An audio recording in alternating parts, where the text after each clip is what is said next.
Assalamualaikum warahmatullahi wabarakatuh. Selamat pagi, selamat siang kepada Bapak Pengemudi yang terhormat dan rekan-rekan mahasiswa.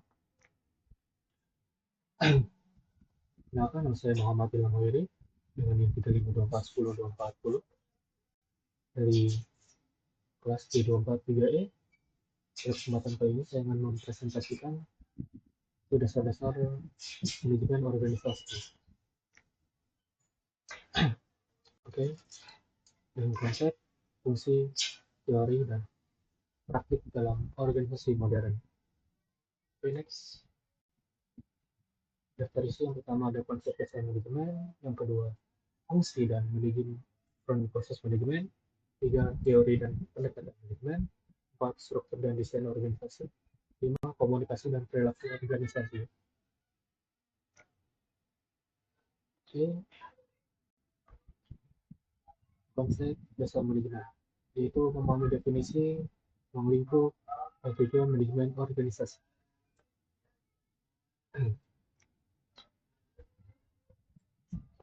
Definisi dan ruang lingkup manajemen organisasi.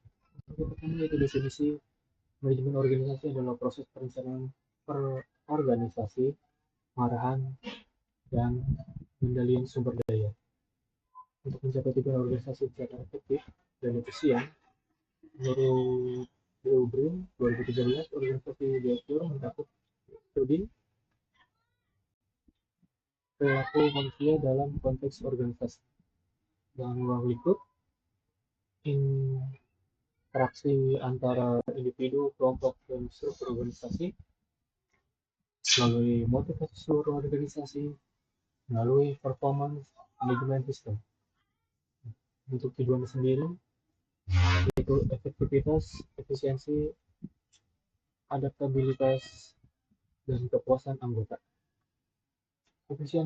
Efektivitas ini yaitu mencapai tujuan organisasi dengan hasil yang optimal. Efisiensi ini menggunakan sumber daya yang minimal mungkin. Untuk adaptabilitas yaitu menyesuaikan diri dengan perubahan lingkungan. Kepuasan anggota yaitu memenuhi kebutuhan dan motivasi keanggotaan. Oke, next. Fungsi-fungsi dasar manajemen atau POCCC.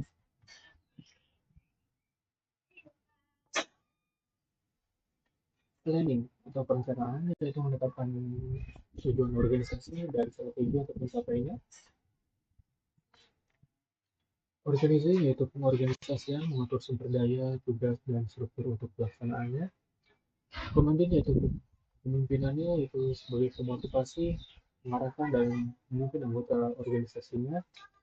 Koordinasi atau koordinasi yaitu menyelaraskan aktivitas dan sumber daya antar unit kerja. Selanjutnya itu ada controlling atau pengendalian yang biasanya memonitoring, evaluasi, dan mengkoreksi penyimpangan. Biasanya penyimpangan fungsi ini paling terkait berulang secara siklus dalam setiap level organisasi. Yang kedua itu teori dan pendekatan manajemen. Perkembangan teori manajemen dari era klasik hingga pendekatan kontemporer. Evolusi teori manajemen dari 1900 sampai 1930, teori klasik yaitu Payol and Taylor fokus pada efisiensi kerja, hierarki wewenang, dan spesialisasi tugas. Selanjutnya itu dari 1930 sampai 1960, perilaku atau Mayo and McGregor menekan aspek manusiawi, motivasi, dan dinamika kelompok. Dari 1960 sampai 1980 itu teori sistem oleh Peter Lanfi. Organisasi sebagai sistem terbuka yang saling berinteraksi dengan lingkungan. Dan 1980 ke atas dari kontingensi yaitu modern tidak ada satu cara terbaik. Manajemen harus disesuaikan dengan situasi. Dalam istilah modern, pendekatan modern mengintegrasi strategi mission making dengan organization or, organi, organization organisasional mission untuk menciptakan organisasi yang adaptif dan berkelanjutan. Di 2017. Struktur dan desain organisasi yaitu elemen struktur organisasi. Struktur organisasi mendefinisikan bagaimana tugas dibagi, sumber daya diolah, dialokasikan, dan koordinasi dilakukan untuk mencapai tujuan bersama. Menurut Nali dan Vladislav 2021, konstruksi struktur organisasi harus mempertimbangkan hierarki wewenang, yaitu rantai komando yang jelas, spesialisasi tugas, pembagian kerja yang efisien, departementalisasi, pengelompokan unit kerja, mekanisme koordinasi, integrasi antar unit, increase and quality itu manajemen berkelanjutan. Oke, untuk jenis-jenis struktur organisasinya, strukturnya ada fungsional, divisional, matrix, dan flat. Fungsional ini berdasarkan spesialis fungsi market, HR, dan finance. Dan divisional ini berdasarkan produk wilayah atau segmen pasar. Kombinasi matrix yaitu kombinasi fungsi dan proyek atau dua reporting.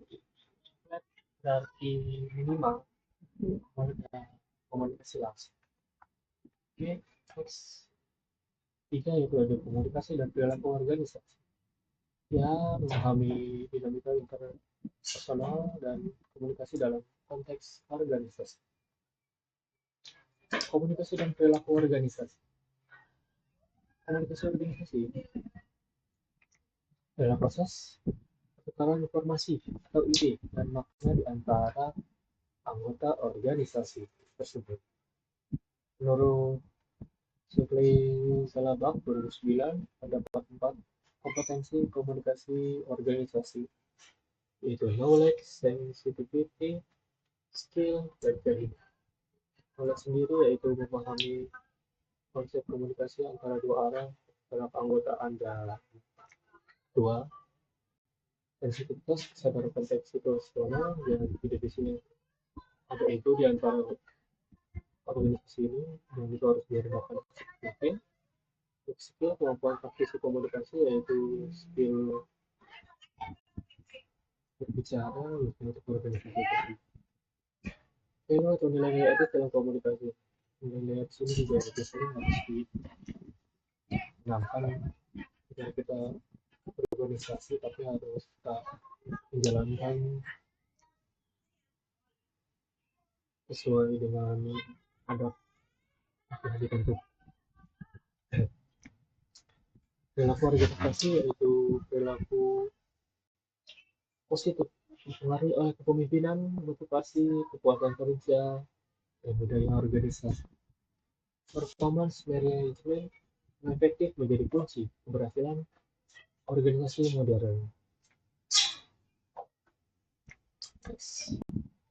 Nah, terakhir kesimpulannya yaitu manajemen organisasi adalah seni dan ilmu mengelola sumber daya manusia dan material untuk mencapai tujuan bersama dengan memahami konsep dasar, fungsi, teori, struktur, serta aspek komunikasi dan perilaku organisasi tersebut.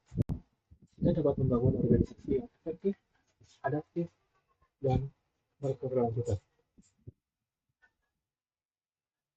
Dan penutupan kata-kata dari Paul Hawkins, good management is the art of making problems so interesting and their solution so constructive that everyone wants to get to work and deal with them. Sekian, terima kasih. Itu presentasi dari saya. Wassalamualaikum warahmatullahi wabarakatuh.